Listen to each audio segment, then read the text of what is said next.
Hello friends, good morning and welcome to the EduSat Network. Our topic of discussion today is part of our series on writing in India, which we have been running for quite some time, and the specific topic for today is progressive Hindi poetry, the present. And for this very discussion, we have thus in our studio our same subject expert as part of our series, Dr. Anand Prakash, retired professor of English, University of Delhi. Sir has taught English literature for more than 4 decades, and with this introduction I would like to welcome him and also request him to begin our today's lecture. Thank you for coming, sir. Thanks, Uroshi, and welcome viewers. And this is the third in the series of contemporary Hindi writing, and by contemporary I mean the 20th century Hindi poetry. And in the previous two discussions, we covered the first phase of the progressive Hindi poetry. In the second discussion, we talked about and shared our understanding with respect to the major 20th century Hindi poet Mukti Bodh.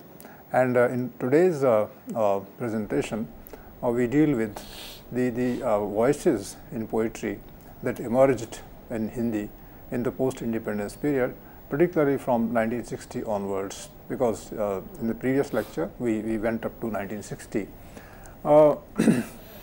That's what I call the present, the last 50 or 55 years. And these years have given an impetus to Hindi writing, has presented certain challenges, and has been a little restrictive in its scope. This is my personal view of the contemporary Hindi poetry, and it has raised pertinent questions. So let's go into this particular aspect today, and let me begin by having a second comment on the word progressive, because yesterday in the previous lecture I was explaining in some detail the perspective called commitment. And of course, one would like to find out now what the difference is between the progressive and the committed. So I just reiterate, I say it again, that progress is something natural to human life, to productive life, to economic life. And this is so specifically with respect to the modern period, which might start in India from the 19th century, in Europe from the 15th, 16th century onwards, and with other societies having their own developments in mind, some different, slightly different time span. So progress in the modern period occurs in life in terms of the policies that the regime might adopt for execution in a particular country and society. And for instance, people might think under certain compulsions.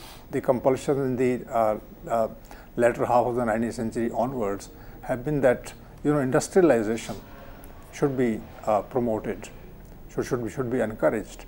And if you promote industrialization in India, then you require a different kind of education. This education has to be about ideas, has to be about research methods, has to be about technical issues, and therefore you think of opening schools and colleges which will give this kind of education. Now these schools and colleges didn't exist before the 19th century, and in the 19th century there is a need. I don't want to go what that need is with respect to industrialization, but there is a need to industrialize the country to the extent possible at that time, and therefore you have educational institutions. And when education institutions happen, then children in the morning get ready, they go to the school, then teachers are appointed, specific areas are entrusted to these institutions, some pathways are made, life has to be organized according to the convenience and the need of the educational institution. And what you see over a period of 5 or 10 years, that in the country as a whole, there are a large number of teachers, large number of clerks who are managing the schools, there are headmasters, there are students, etc. And then one might also think of bringing in the women's population to the school, they also might learn, etc. And then this progress starts impinging on, I say impinging on, that's a negative word, and it starts changing the landscape, the cultural landscape in the country.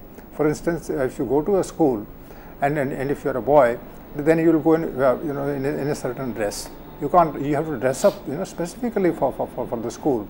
For the girl also, she has to specifically dress up for the school.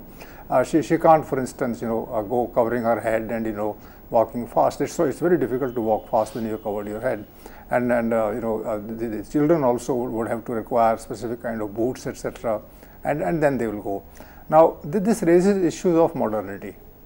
So should women be, for instance, allowed to wear that kind of a dress, a skirt, for instance, and a small shirt, so that she can actively walk towards the school? And the cultural issue is raised that she is flouting the traditional behavior of the woman who is supposed to walk and dress in a particular manner. So imagine at that point of time, the people are facing this problem of allowing women and men to dress up in a particular manner because they have to attend school. And teachers have to also, enforce this kind of, attitude. And then there are two views. One is that education should be stopped because this is spoiling the older established ethics, the dress code that existed in the country at that time. And there are others who say, no, education is necessary, industrialization is necessary. People wearing their own kind of a dress or a dress that is prescribed by the school, and when they come back, then they discuss, because in the class they are supposed to discuss.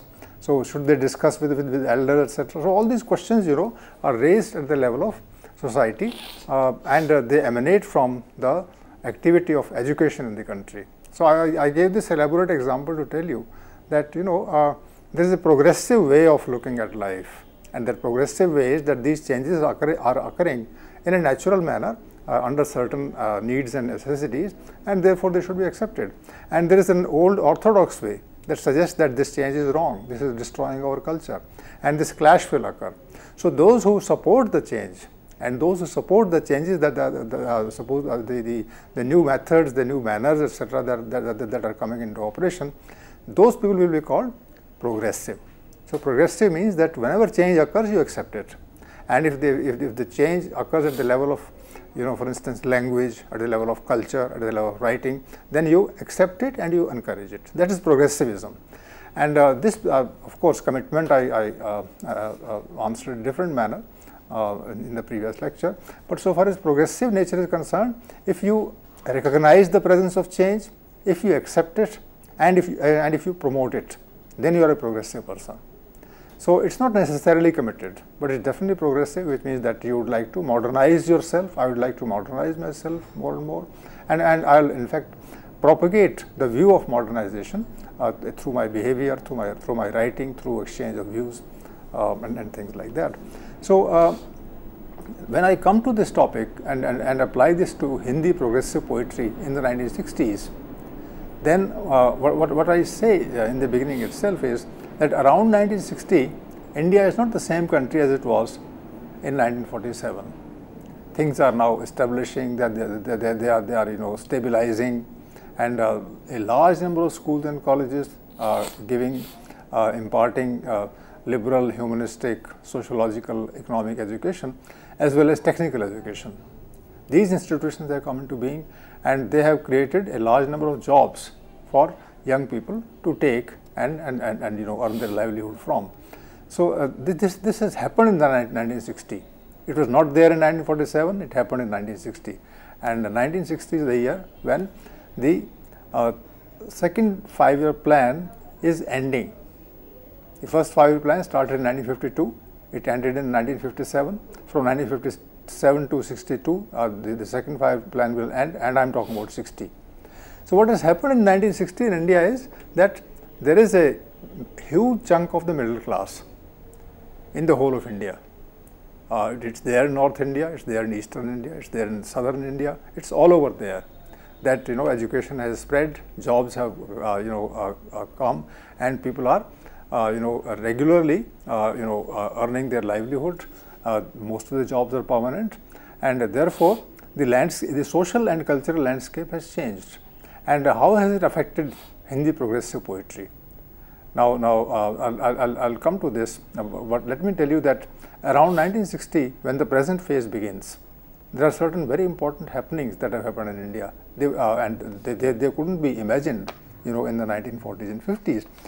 So, I specifically take up this idea of the 1960s.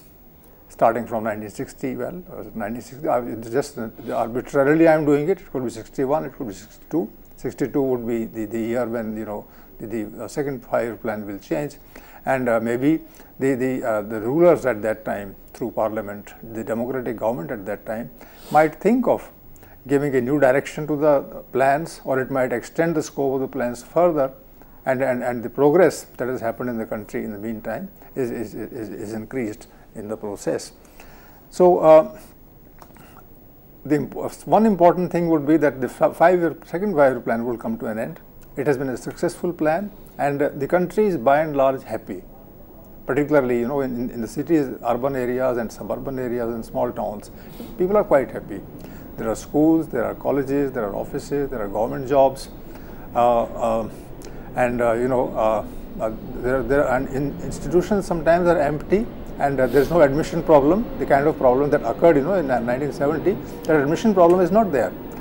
In 1960 or so, you could get admission to any kind of course. It could be a medical course, it would be an engineering course, it would be some other course, and people could easily get into these colleges, and they could choose their colleges, and still certain seats would be vacant in these colleges. So that's the kind of scene that was there in the 1960, and Nehru was at the helm of affairs. He was the Prime Minister of India starting from 1952 after the republicanism in India set foot, and the Parliament started operating. So Nehru was the first Prime Minister, and Nehru still continued with his policies. And in fact, historians of modern India, they call the period the Nehruvian period, the Nehruvian era. And this gentleman, the great thinker, the great visionary, the great political leader of the 20th century, belonging to Congress, and a deputy of Mahatma Gandhi himself, this person is getting old, and who knows, maybe he will disappear from the scene around 1960, and that actually happens. So people start at that time, are somewhat apprehensive of uncertainty in the country. They think that Nehru is governing the country very efficiently and with a vision which is largely a socialist vision. And if this person is not there, then who will look after the country? Of course, in democracy, there are leaders at every level, and they will take over. But then a large number of people are apprehensive that something uncertain is there, looming large in the horizon, and one doesn't know what's going to happen. So in fact, in 1960, you will have some books, the title of which would be "After Nehru Who?" After Nehru what? And Jawaharlal Nehru would ultimately die in 1964, in the middle of the period. So will that affect literature and literary writing? It certainly will, because those people who are exploratory in their writing, those who are writing poetry, for instance, in Hindi at that point of time, a new trend has emerged which was unthinkable in the nationalist period, and this trend is called new poetry. In Hindi criticism, it's called Nayi Kavita. And what was new about it? Well, there were discussions, there were big articles on this, there were longish analyses of what Nayi Kavita constituted. And Nayi Kavita was supposed to be personal, it was supposed to be individual centered, it was supposed to be about values, the disintegration of the old values, and a very insufficient replacement of that of those old values with the new values which were in the making. So in fact, Nayi Kavita itself symbolized some kind of uncertainty, and that uncertainty will grow with the passage of time. And in 1964, when Nehru is not there, when he dies, then what will happen to the ethos that was projected through Nayi Kavita in Hindi? Will it remain progressive? Was it progressive enough? These are the questions that were raised at the time. And since Nayi Kavita was only partly progressive, not fully progressive.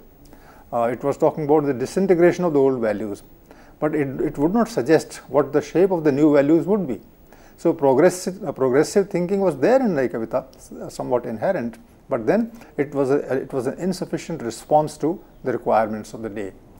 There were people on the other side, on the side of commitment, and they were also exploring new avenues, and they didn't have definite answers to the requirements of the day.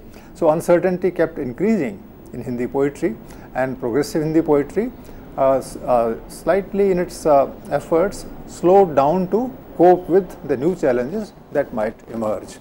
So this is Nehru's death that is causing uncertainty and instability in the cultural areas and social areas, in the world of ethics also, because in Nehru's time people talk about morality a great deal in politics, but when things are taking their own course, then who knows, tomorrow, that is in the 1970s, there will be no notion of morality in politics. People will just compete with one another rather cynically. So all these things are there in in the society, in the air of the country, and that air the poets are breathing in, and who knows, their sensibility also might undergo that kind of a change. So Nehru's death is one important thing in this era. The second is... sorry to interrupt you, but if I have understood correctly, that this progressive poetry that we discussed in our previous lecture, which began with the phase 1, and a lot of optimism was there and a lot of radical ideas were present. Can we say that, as you just discussed with Nehru's death, that was being replaced by an uncertainty and less of progressiveness? Was that happening? That happened. In fact, in the previous lecture, I talked about it. That people started wondering in post 1947, when the country became free, whether they had worked for these things. They found, for instance, communal riots highly disturbing. They found, the displacement of rural population, and they're coming to the cities and losing their sense of organic life, and becoming semi-urbanized but not urbanized enough. So all those issues were there, and the freedom which I talked about in the previous lecture was threatened constantly in the 1950s, and people were not able to. They were not allowed to give free reins to their expression. Mukti Bodh felt it all the time, that he wanted to say certain things in favor of modernity and against orthodoxy, and no publisher would come forward to publish his books. So this kind of intolerance had increased in the 1950s, and that was Nehru's period, and therefore Mukti Bodh tried to redefine Nai Kavita in his own way in the 1950s, in some of the articles that he wrote at that time. In fact, one of the books that Mukti Bodh attempted, and it came out later, that book was called Nai Kavita Ka Atma Sangharsh. That is the struggle with self within Nai Kavita. So struggle with self in Nai Kavita means that the person who is writing Nai Kavita is not sure, and whether his one self will oppress the other self, or whether the other self will be allowed to say things in one's own way. So Atma Sangharsh became an important word in the post-independence progressive writing, and Mukti Bodh was an exponent of Nai Kavita as well as progressivism and commitment. Therefore, this kind of a thing was there in the 1950s.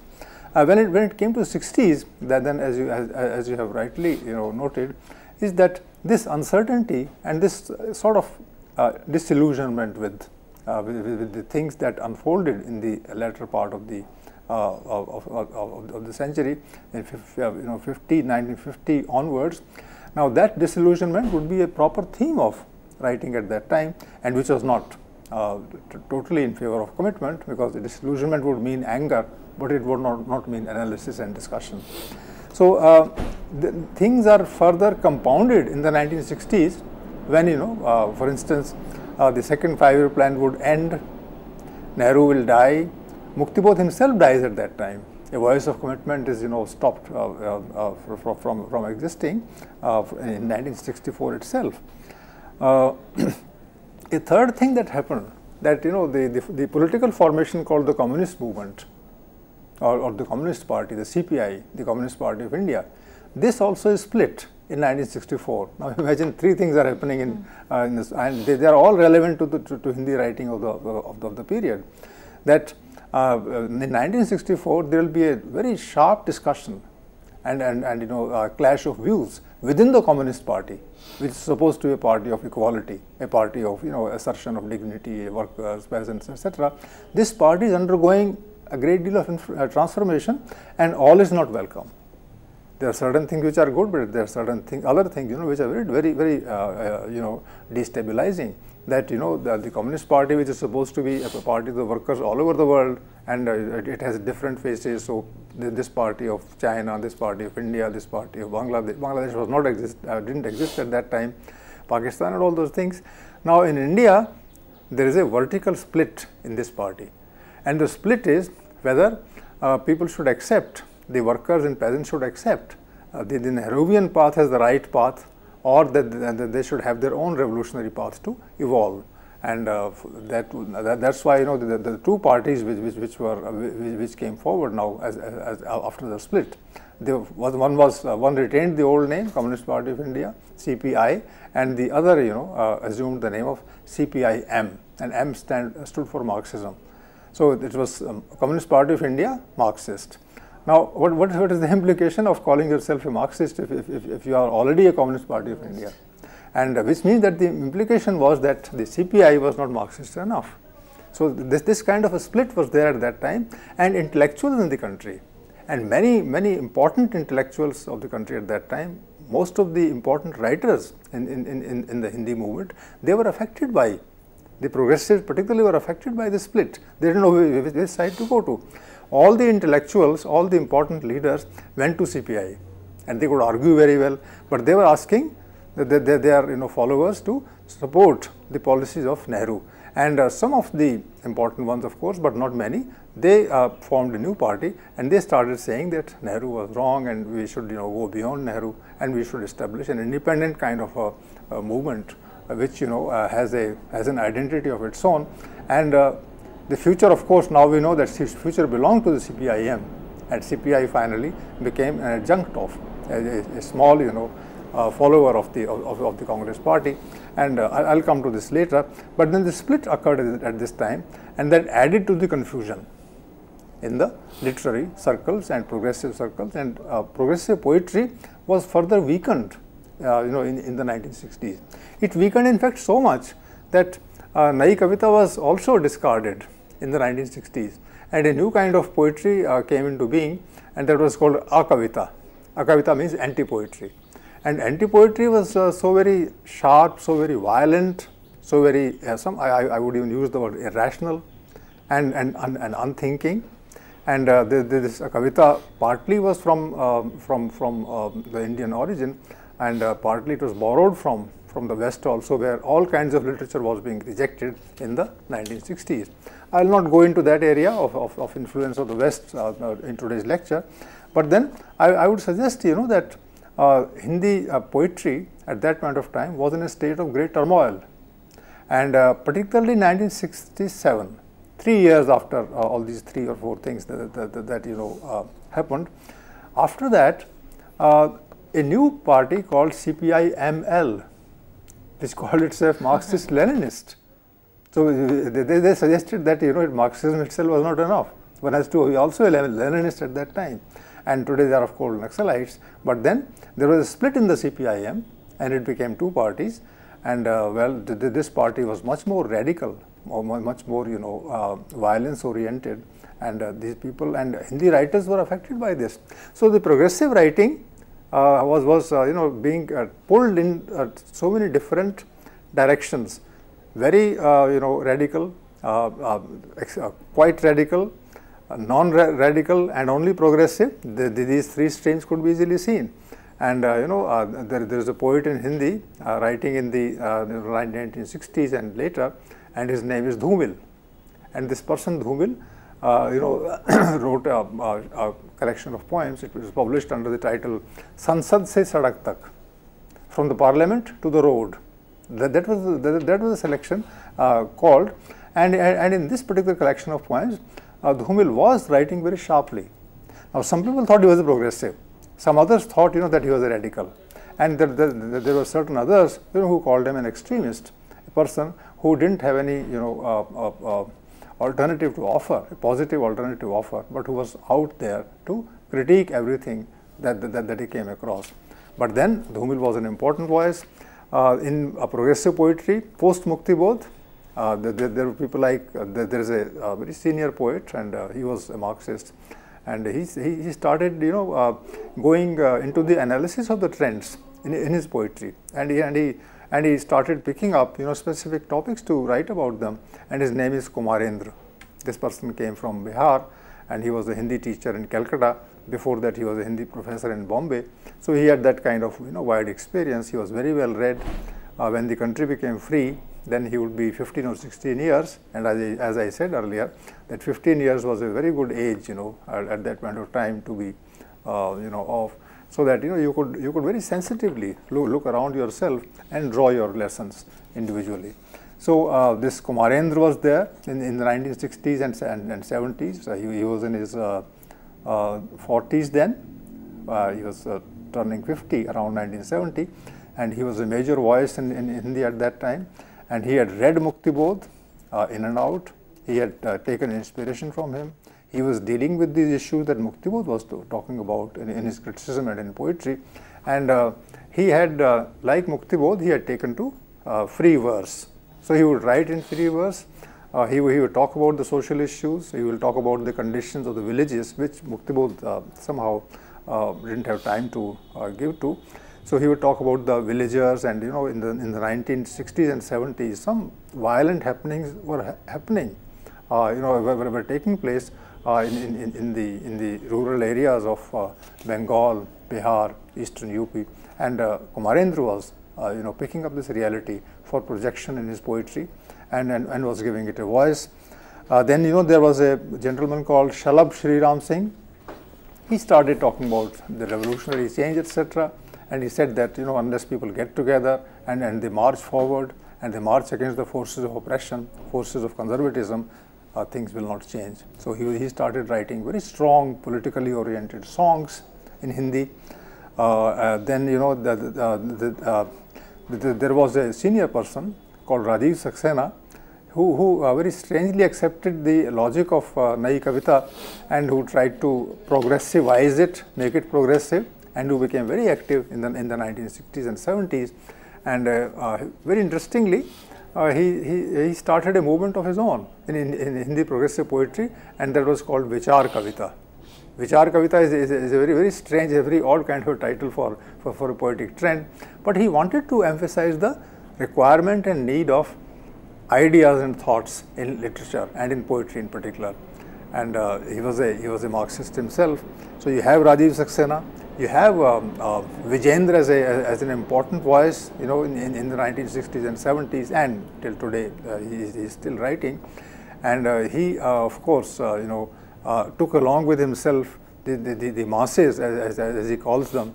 And there is a poem, that he wrote in the 70s. It is called Jan Shakti. Jan Shakti means the power of the people, people's power. And it's a long poem, and in that poem, he's talking about simplicity. He's talking about, the grit, the determination, the courage of the ordinary masses. And he also referred to nature as something that will, receive inspiration, that will, give inspiration to the writers, and the nature will be preserved. Nature will be, used as a symbol for healthy progress of society, and this trend in his poetry has continued till the day. You have another poet, Shriram Tiwari, who was lyrical, who sometimes used meter, sometimes used free verse, and he after the 1967 further split in CPIM, he and Shalabh and Kumarendra, they might have been somewhat affected by the Naxalite movement, but the difference between these people and the Naxalite upsurge in the 1967 onwards was that Naxalism at that point of time was rather critical, a bit too critical of the parliamentary path and democracy, which in my opinion is wrong, because without democracy and the parliamentary path, you can't think of a proper, stable kind of a society where, you know, difference of opinion is the mantra, is the central principle. Unless you have disagreement, unless you have a debate, how do you, you know, gain clarity, and how do you see your future, you know, in lucid terms? So Kumarendra, Shalabh, Rajiv Saxena, Vijendra, Shriram Tiwari, these people would give a great deal of importance to rationality, to thinking, to exploration, to questioning, and therefore it is they, you know, who paved the way for what is called meaningful poetry, and this will emerge in a big way in the 1970s. So it's the trend starts of this kind of poetry. I call it the new phase, I call it the present phase. In this phase, you know, beyond Nai Kavita and Akavita, the progressive poetry will find its own way on its own terms, and it will evolve an idiom that will be based on a rational analysis and a critique of the present day, of the contemporary issues. So this is what is happening in the 1960s, and because there are so many voices, and they are differing all the time with one another, and there is a difference within a poet, with this, you know, in one poem with the other, and internal difference kind of a thing. Therefore, the scene is becoming a bit confused in the late 1960s, and you know, 70s is a still more tumultuous period. I told you about 3 or 4 happenings, you know, and one happening I missed, but I can refer to it now. One happening with which, in fact, this 1960s started was the India-China conflict, and that conflict, you know, shattered the morale of Nehru himself. Nehru was a socialist. Nehru was a person, you know, who was all the time working in accompaniment with Chao Enlai at that time at the world level. He had, you know, started a movement at the world level called the Panchashil movement, where, you know, 5 countries, and China was one of them, and Indonesia was another, and they got together, and they started, you know, giving a direction to the third world then. So there was the first world, the capitalist imperialist world, the second world headed by Russia, and there was a third world where, you know, people will talk about the gains of socialism and the gains of democracy. And when the 1962 war happened between China and India, then this Panchashil kind of an idea fell apart. So that also gave, you know, a sense of, you know, difficulty and in fact confusion to the poetry of the day, the thinking of the day, the vision of the day. And so this 1960s is a period, you know, that sets the trend for exploration, that sets the trend for new thinking, experimentation, and at the same time an expression of confusion and you know, pathlessness. One can say that no path is very clearly available in the 1960s, so far that is concerned. The last important thing that happens Sir, if I can interrupt you, just a slight query.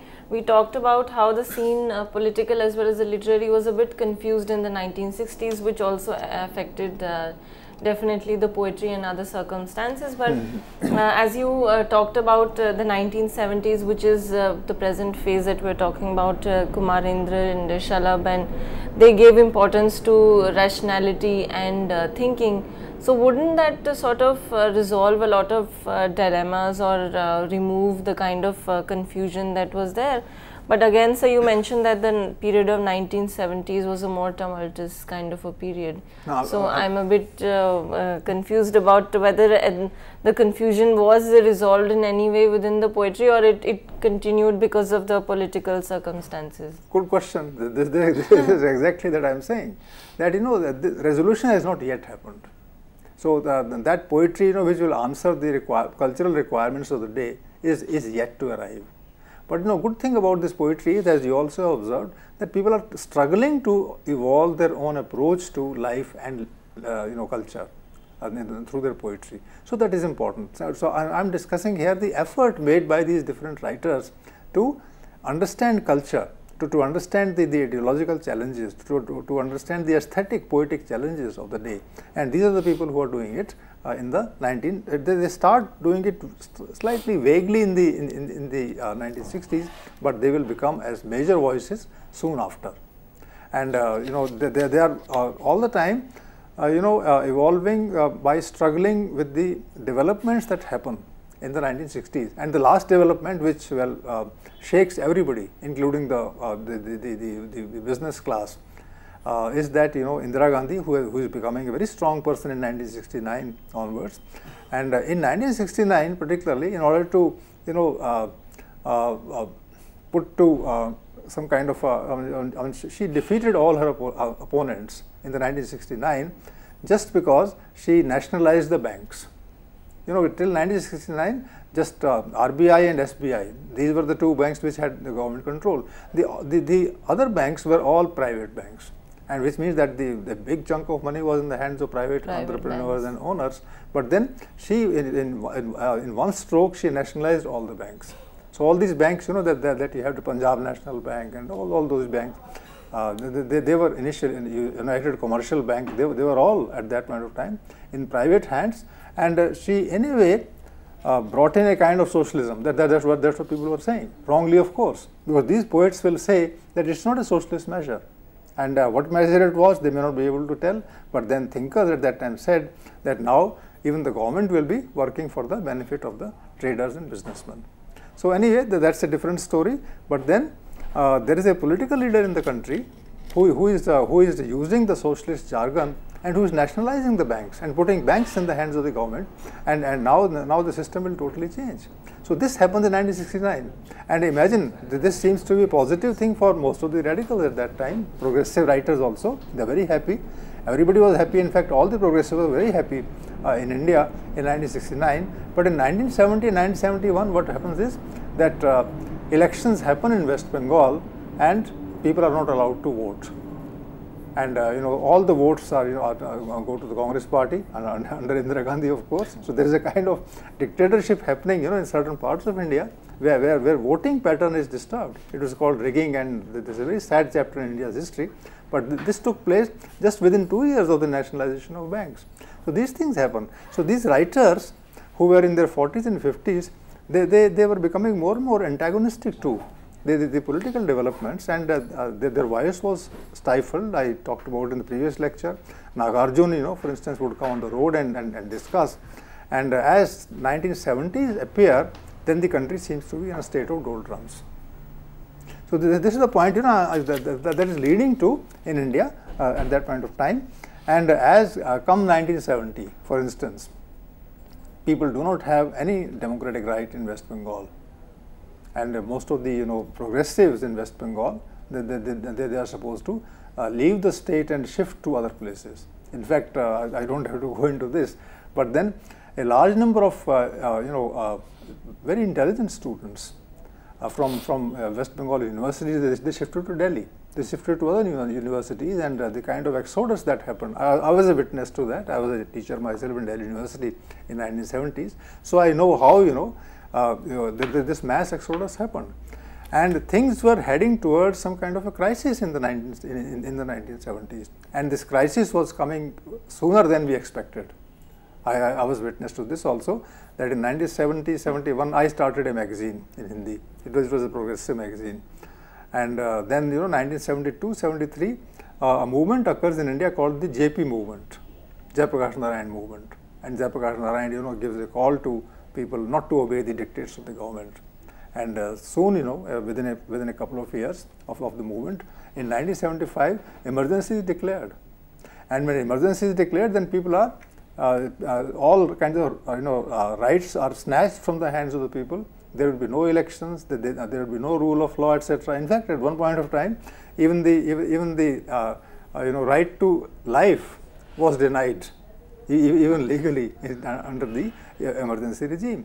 So these things happened, and what should people do? Lakhs of people were in jail at that time, and this emergency is supposed to be the darkest period in India's contemporary history.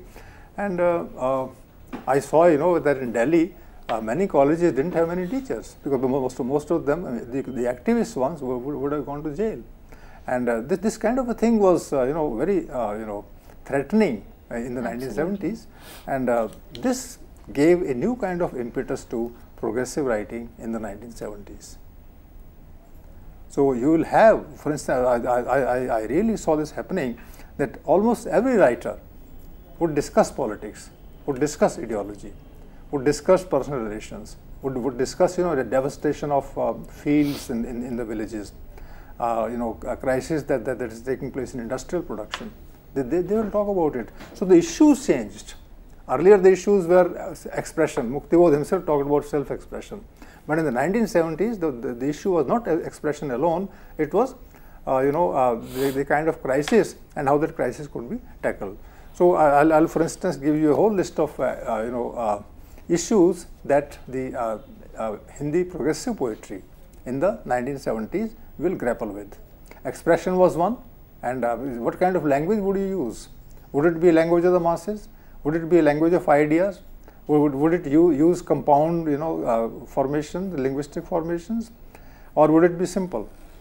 Will there be dialogues in poetry? Would there be a kind of mimicry of the politicians in poetry? These are the issues, that the 1970s poet is discussing. And most of the time, when the poetry was written, the poetry would be written in the you-I format. You say this, you explain it this way, and I disagree with you. I ask this question from you. So you and I format in poetry, that became a predominant feature of poetry in the 1970s. Then the ethos that prevailed in the 1970s, that would be questioned. So no kind of smugness, no kind of happiness, no kind of acceptance of the existing principles, etc., would be allowed in poetry in the 1970s. Then one thing that the poetry of the day, of the 1970s, etc., got slightly, get confused with, was the middle class orientation of literature. Most of the issues related to the requirements of the middle class. So people were talking about the villages, but the perspective was the middle class perspective. Why should the villages not come forward and give resistance to the existing policies? That's what they would say. Nobody will go to the villages. Nothing much was happening in the villages except a few parts. Villages were totally cut off from the cities. And in the cities also, literature was sidelined. Literature became a kind of place, a kind of an arena in which debates happened, and these debates happened in schools, colleges, in some limited conferences, etc. And then people would discuss, they read out their poems together, but then the poems will not reach the masses. And even if they reach the masses, then masses would not understand them. So even at one level, the poetry was rejecting everything. At another level, the poetry was being sidelined from culture. So this also happened in the 1970s, because the concerns of poetry at that time were middle class concerns. Expression is a middle class concern. If you merely want to express, then express for whom? That is not asked. The poet would say, I express for myself, which means that the writer is I and he is doing it for himself. So, and this is a middle class kind of a thing, because unless you connect with people outside the middle class, you cannot really write meaningful literature. Then and this was discussed again and again. Should we use too much of nature in poetry? This is a feature of romantic writing. Hindi literature did it in the 1920s, when Chayavadi writing occurred, and romantics like Pant and Nirala, they were writing about nature. But nature once again appeared in the writing of the 1970s. Was there a difference between the depiction of nature in 1970 and 1920s under the Chayavadi period? Is the question that can be raised. And my answer to this would be that nature in the 1970s was being used as a very conscious strategy in order to talk through the words related to nature about the politics of the day. This was the difference. The Chayavadi poet would take pleasure in nature. So far as the 1970s poetry is concerned, poetry is used in order to say something political and ideological about society. So if there is no spontaneity in life, then somebody would say, okay, see, look at nature, how spontaneous it is. And suddenly, the poem written by these people, Kumarendra and Vijendra, etc., this poetry will become a comment on the social situation at the time. So, for instance, if I ask a question from you, you are a student of literature yourself, should one write about literature, about nature when one is to criticize society, or should one directly go to the social problem? Well, I suppose you were a poet, what would you do? This is the question that I asked from some of the writers at that time. That's a very interesting question, sir. Of course, like you said, just the way Chayavad poets took immense pleasure in talking about nature, this was not the case in the 1970s, because they used nature to use it as a tool to comment on the social situation. Well, I would like to say that perhaps it would be sort of better to talk directly about the situation, but perhaps the situation may not permit, it may not be appropriate to talk about something directly to avoid any kind of criticism or being banned. So it could be seen as a tool to talk about something else, perhaps to use the device of a metaphor and so on. But I would say that if the message gets conveyed and if the reader is able to catch the emphasis of the writer, then I think it is absolutely permissible. You very aptly, summed up what I was going to say. This is exactly what was being said by people, who appreciated this poetry. They said, that at this point of time, it's not possible to talk directly. Therefore, use certain symbols and metaphors of nature, and then say things about society, and then the point was made. So I think you totally entirely grasped this kind of a thing. Then one can also ask the question, and you might have asked this question also, that those committed writers who were born in the second decade of the 20th century, they were still around. They were in their 60s at that point of time. And they had been the companions of Mukti Bodh in 1940. In fact, they had been senior to Mukti Bodh in 1940s, 50s, and 60s. And till 1970, they had themselves become somewhat derailed, because the mass media, as I said, because of the social and political prejudices, the mass media was not giving enough help to these committed writers. So they didn't get a platform. So they also had gone to nature. But at this point of time, they in fact, the senior committed writers, they somehow abdicated nature. They discarded nature and they started talking directly. So imagine the other thing also happened. So Shamsher Bahadur Singh, Nagarjun, Trilochan, Kedarnath Agrawal, these poets, who were writing earlier very straight stuff, they now started saying somewhat different things, but then talking directly about politics. In fact, Nagarjun's poem in the 1970s, they become a hallmark for a kind of progressive poetry that was required at the time. Interestingly, viewers, Nagarjun was arrested reading a poem that was critical of emergency in Patna. He was arrested from there and he was put into jail, and he was writing poems completely aimed at denigrating the policies of the regime. I still remember one or two lines from his poetry written in the 1970s. For instance, this Maruti car was being introduced in a big way in the 1970s and 80s later in the parliament, and then he wrote a line, and the line was, "Parliament par chamak raha hai Maruti ka dhruv tara." So he was a great poet, and he could use language at different levels. So Maruti is a kind of god of wind, and the god of wind is having a star given entirely to itself. So he was using that metaphor, but then what he was saying was that money is coming in a big way to the political area, and this money will finally affect the politics of the country. So these, the old committed writers also joined in the fray, in the mood that was anti-emergency in the 1970s, and Jayaprakash Narayan himself was in jail all the time when the emergency was on, and all these people were freed in 1977. Elections were held, and after that, of course, the story became different. So from now onwards, I just give a few comments about 1980s and 90s, because 1990 onwards it's a different world, and we can maybe take it up in some other discussion. But then the 70s, very tumultuous, as I said. Bangladesh was formed around the same time. There was Pakistan-Bangla war. India supported the cause of Bangla nationalism, and Sheikh Mujibur Rahman, was the first president of the Bangladesh. and that somehow economically and politically hit Pakistan very hard at that time, and that happened also in the 1970s. So all these developments, they gave rise to an ethos that will remain critical for a long time to come. So when come 1980s, then what happens is that the party called Congress and its close ally CPI, they were all the time together even during emergency. So when these two parties stood discarded they found themselves totally irrelevant, something happened in the early 1980s, and that was that after 2 years of the Janta rule, once again elections were called and Indira Gandhi came back to power. And then of course she tried to learn lessons from this, but then that sad story of her assassination and then her son's assassination, all that happened.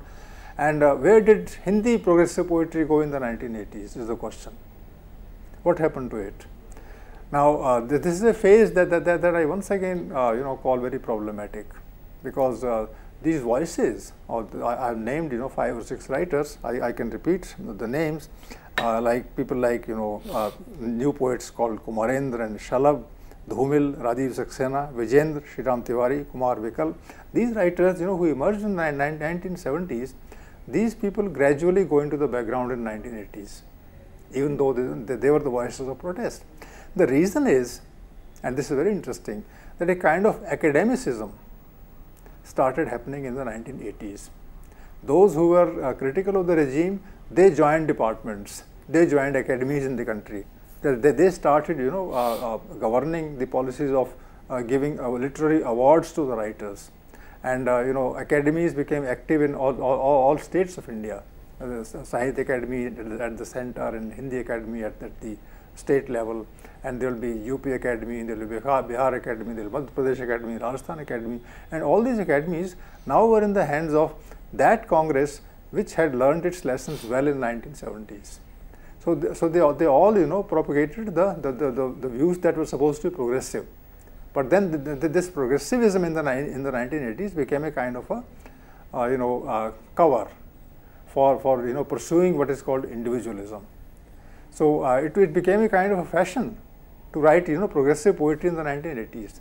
So everybody will write progressive poetry, and nobody would actually believe in it. But then they would use that phrase, and finally they would be critical of everything, including progressivism. And most of the progressive writers in the 1980s, they would say, I'm against prejudice of all kinds. So all kinds means that they will be at the center. So it became a centrist kind of an approach by a writer. So he or she would use all the phrases which were current at that time and will say something individualistic. So the face remained progressive, which was a kind of victory for the cause of progressivism. But then the content, the basic argument, the crux, that became somewhat centrist and what is said status quoist. You support the status quo.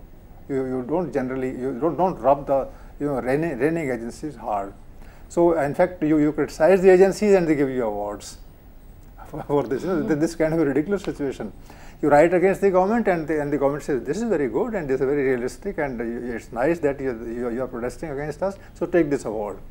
So writers for saying the progressive thing are being rewarded, are being given awards, and this kind of mix up that kept happening till 1990. It happens even today, because most of the writers who are talked about in literature in Hindi at this point of time all have a long list of awards that they have won over the last 15 or 20 years. And the critics of the system, in criticism, I'll maybe take up a discussion on Hindi criticism or sometime later. These critics are ruling the roost in the 1980s. In the 1970s, these critics would not be listened to by many, because at that point of time, writing progressivism was a challenge. But in the 1980s onwards, literature already has gone to the periphery, and from there you can say what you want to say, but nobody will take note of it beyond a point. So friends, this is what the scene has been in the last 15-20 years, particularly in the 1980s. And one last trend I'll refer to in the 1980s, which was not the case, I used the word academicism. what was academicism in the 1980s, and how did progressivism become academic? This is the point, that one should consider. And I would say that something at the international level also, took place in the 1970s. For instance, in the 1970s, this resistance in Vietnam against America was happening, and America had been caught, in a kind of web, and they didn't know how to come out of it. The entire world opinion was in favor of Vietnam and was against America, and finally America came out of it completely devastated and demoralized. When that happened in Vietnam, and they had to evacuate Vietnam, after that, and of course they had destroyed the Vietnamese economy and social structure, I'm told that in the 1970s there were very few young men in Vietnam, and all intellectuals over the world were turned anti-American. At that point of time, some kind of a victory was seen of the progressive forces the world over. And then the emphasis in the bourgeois circles, in the capitalist circles in the world, that shifted from politics to academics.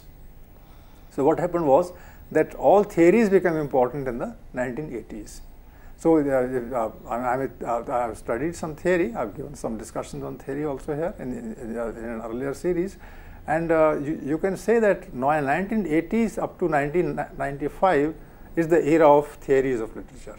So there is feminism, there is structuralism, there is post-structuralism, there is modernism, there is postmodernism, there is this linguistic theories, then there are and there are many ramifications of this, and all that has entered the progressive phase in Indian writing also.